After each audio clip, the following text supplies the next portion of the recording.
कोलकाता महानगरी कमारहाटी अंचल झोट शिल्प श्रमिकों अशांति लगी रही। सप्ताह को मात्र 4 दिन ही काम मिलुथिबारु ओडिया श्रमिक माने आर्थिक भारसाम्य हराइछन्ति।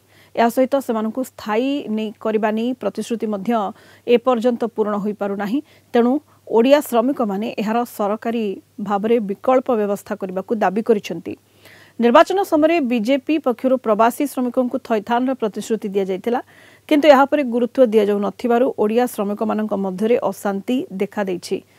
श्रमिक मानक समस्या नहीं झोटकल श्रमिक बस्तीरू सेमानक सहित आलोचना करिसन्ति कलिंग टीवीर कोलकाता ब्यूरो हेड प्रमोद महांती। विशेषकर पश्चिमबंग में ओडिया भाषाभाषी माने खुशी थिले जे ई डबल इंजिन सरकार प्रतिष्ठा होईची एवं सेमाने जो दुख कष्ट जो दहनीय अवस्था रे विभिन्न श्रमिक बस्ती रहउछन्ति सेमानक दुख दूर हेबो।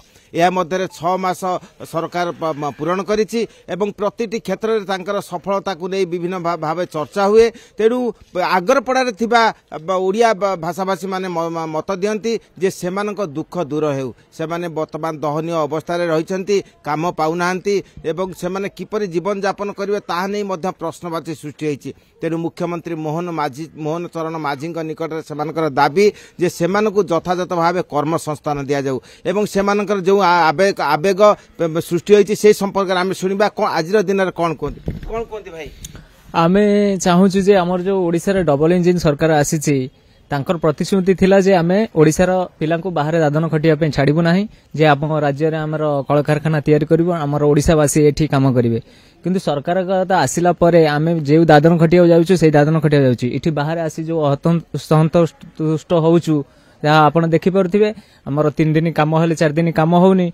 आम ओडिशा सरकार को अनुरोध करुचु आम ओडिशा रे बड़ बड़ कल कारखाना कि जेकोसी काम कर्म संस्था सुजोग आमको दिया जाऊ। आम दीर्घ 30 वर्ष चाकरी कर सारिबा परे आज जो परिस्थिति जुटुमिल सृष्टि होईछि किंतु 4 दिन चलचु 3 दिन आम बसिकी रहूचु ना आमर कौन पेमेंट ना ना कि ना मासक 5-6 हजार टका दरमा वेतन पाई आम केमी आम संसार गुजरान मेटन करूँ।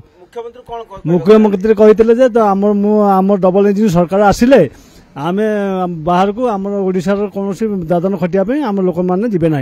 तेणुक मुख्यमंत्री यापाई किसी पदक्षेप नेले आम बर बहुत उपकृत लाभ करूँ।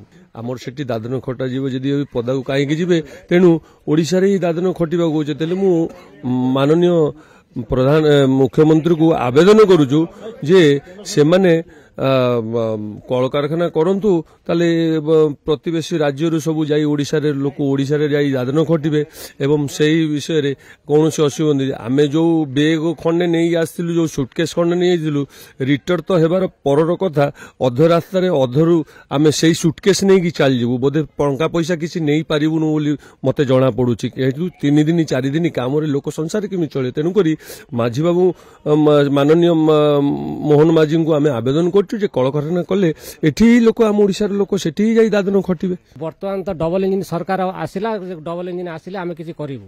तेणुक डबल इंजिन आसीगला तेणुक कल कारखाना यदि किछि हुए ताले आमे माने किछि उपयुक्त हो पारिबु। ए भलिया 7 दिन जगह 4 दिन चलिबो ता भीतर आमे खाइबु कोन पैसा पत्र घर को पठेइबु कोन। जदि आम डबल इंजिन आछंती सरकार जदि से व्यवस्था किसी आम ओडिशा लोक किसी कल कारखाना खोलती कि आमको जोगाजोग कर रखी दिखती आम बहुत चिरपुत। कोलकाता वीडियो जर्नालिस्ट समर जिसान प्रमोद महांती, कलिंग टीवी।